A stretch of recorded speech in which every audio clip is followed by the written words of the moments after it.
Walking Dead, being played by Pietro Fabiani. I mean, carbon copy of Sam's deck list here. A little bit of a splash for Abrupt Decay now. I'm not sure if Sam has incorporated that or not from Grand Prix Denver, but this deck has Gravecrawlers, Tidehollow Scullers, abuses Goblin Bombardment. But on the right-hand side, Robert Berni, a player from Austin, Texas. Patrick Sullivan. Patrick Sullivan, mono red, Lightning Rift, a Flame Rift, Lava Spikes, Sulfuric Vortex, Fire Blast, Price of Progress. Pretty much all burn spells and only Grim Lavamancer and Goblin Guide as your creatures. All right, very, very similar to Patrick with all his burn spells.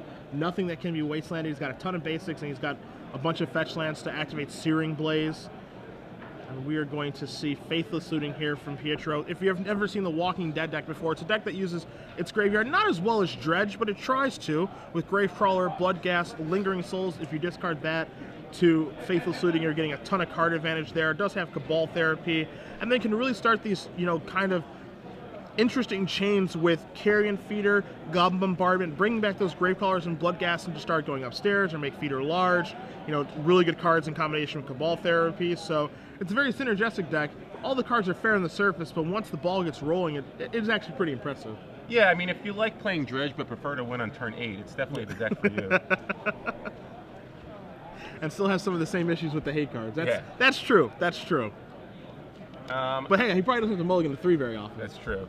I actually watched this matchup get played out in round 2 in one of the side tables, and the Walking Dead actually pulled it out, but I think Price of Progress is pretty good against him, and you could see by searching out the swamp, he's well aware of that. And let's see, his hand is just 2 more lands, so that's not good. Yeah. Again, Pietro doesn't have really that much threat in play, and he also can't really gain life with this deck, I believe. So Robert can actually. So it looks like, is he going to flashback? Oh, is that a Bloodghast? Okay. No. So Robert can kill the Tidehollow Skull and get back his Magma Jet if he wants. Looks like if he doesn't draw anything else, it looks like that's what's going to happen probably. And he does have Lavamancer that can take care of the Tidehollow Sculler, get back the Jet. Gravecrawler is in play there for Pietro. Taking a look at his graveyard, he does have a Faithless Looting over there. You also see a Lingering Souls there as well. A copy of Deathrite Shaman in the bin to go along with those lands, and a Thoughtseize. Yeah, the problem for Robert right here is he doesn't have a recurring source of damage, really. Lavamancer's okay, but you really want something like Goblin Guide or Sulfuric Vortex, so that you're live to some of your top decks, like a Flame Rift or a Lightning Blast, or Fire Blast rather. So it's going to be a struggle for him, but a couple of top decks and he's right back in it.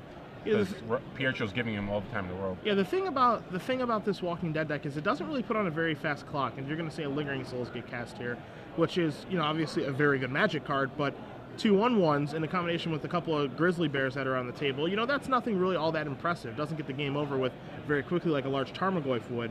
So he is getting some time to draw himself out of this, and again, a card like Price of Progress can speed things up for Robert quite a bit. He's going to have to run into one of those high-impact cards, a string of them, honestly. Yeah, well, the thing is, Robert's probably taken 2 from the Bloodghast, but he can kill the Tidehollow Sculler with the Lavamancer, then Magma Jet Pietro, dropping him to 11, and Scry, which is huge here.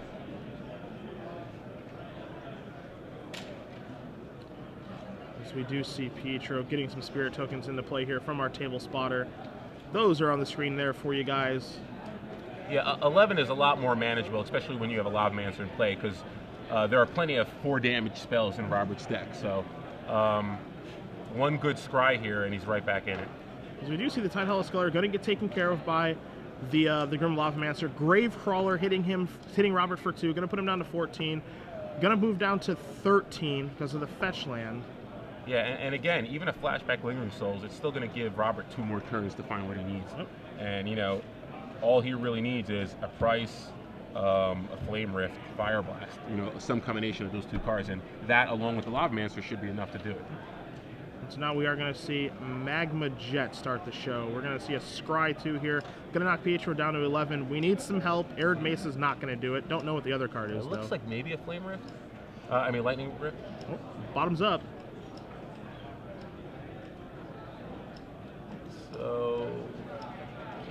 lands in there. Hopefully not land. Rift Bolt put on suspend. So Rift Bolt, yeah. And, you know, Robert only has 20 land in his deck, so should be drawing live. So we see Pietro untap here. Gravecrawler, 2 Lingering Spirit Tokens at the ready. And we can't stop attacking now. Got to get Robert dead. And, you know, even if we just have a flashback Lingering Souls or casting Lingering Souls, Robert still should have 2 more turns. Yep. And well, okay, that's going to change things. Goblin Bombardment's definitely going to have a huge effect on things now, as you're going to see Lingering Souls take out Grim Lavamancer, and it's time to go upstairs with that. Yeah, he needed 1 more activation with the Lavamancer to have a 4-point burn spell be a top deck for the win. So drops into 9, Rift Bolt to bring him to 6. So he's going to need 2 draw steps here. We are going to see Lingering Souls get flashback here. 2 more spirits are going to come into play. Robert at 9, facing an attack of 2, 3, 4, 5 from 4. So he does get 1 turn. Yeah, he's dead next turn if he doesn't draw. I'm not sure if there's anything he can draw at this point. I mean, it depends on if there is a burn spell in his hand. He draws a card. I see a Wooded Foothills. If he was dead, I think you would kill him right away. 6 life for Pietro. 6 life, 3 cards. A little surprising that he can't do the last 3. Everything in this deck does 3 damage. Maybe he drew, you know, Goblin Guy or something that he can't get through. I know he has a land in his hand, I think. There's definitely a Wooded Foothills there. At least 1 land, so don't think he has enough for 6 there, unless it's a Goblin Guide. Yeah, well, we'll see. Pietro draws a land. All Pietro really has to do is attack here, and then cast the Lingering Souls that he has in his... I'm sorry, flashback the Lingering Souls. He comes across for 5. Gonna have to Lightning Bolt a Gravecrawler. That's a horrible feeling. Yeah, I still think it's enough to kill him. That drops him to 8, and now the attack drops him to 6. If he has a land, he can bring back the Bloodghast and then flashback Lingering Souls, and then he'll have 6 creatures to sack the bombardment, which he does have the land. But he doesn't. He doesn't. It's a Gravecrawler, not a Bloodghast. Oh, it's a Gravecrawler. Yeah. Okay. So but the Lingering Souls with flashback was enough anyway. So Pietro Fabiani, with the Walking Dead over Robert Berni, who was not able to cobble together enough burn spells to deal enough damage, moves on to 3-0 as well. Burn, Patrick Sullivan, sorry. Need to break the news to you, but you just can't deal with those zombies, bro. Yeah, I mean, you know, it was Pietro did top deck a bombardment. Yeah.